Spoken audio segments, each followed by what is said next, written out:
And then you mentioned the Strokes, like you mentioned a story about them walking out one of your gigs or something. I think they were, yeah. I mean, there's this narrative, right, that everyone. I'm ambivalent about the Strokes, by the way. I'm not. I don't hate the Strokes for anything, but like, there's this narrative, right, that like all guitar music was rubbish, and then the Strokes came along, and we all went, "Wow, the Strokes." That isn't true, really. Like, there's way more interesting stuff happening. McCluskey and Akira Cole and all this kind of stuff. The Parkinsons, and so yeah, even at the time, that was frustrating me a little bit. The people like the Strokes were like they're just more handsome boys with guitars doing Tom Petty covers. So I was Bang Bang Rock and Roll is not about the Strokes, but it's about that a little bit. So when we played in New York, we played this.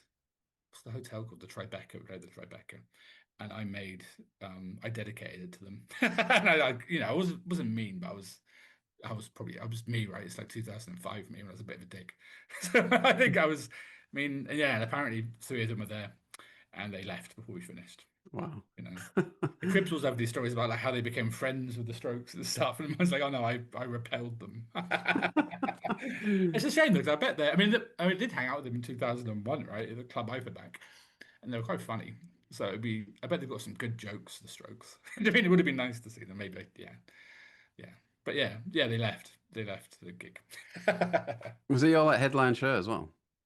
Was our headline show? Yeah, it says this like it was at the was it called the Tribeca? It's like a hotel, and they did like fancy gigs there. It was like our Okay. first New York show, I think. Actually, So they must have come to see you then, yeah. That's mad. yeah, I think we were the only band playing. I think it wasn't a support band. I think it was just us. Yeah, yeah, we were like a pitchfork band, right? I think we were hip. Okay, right. Hip people came to see us.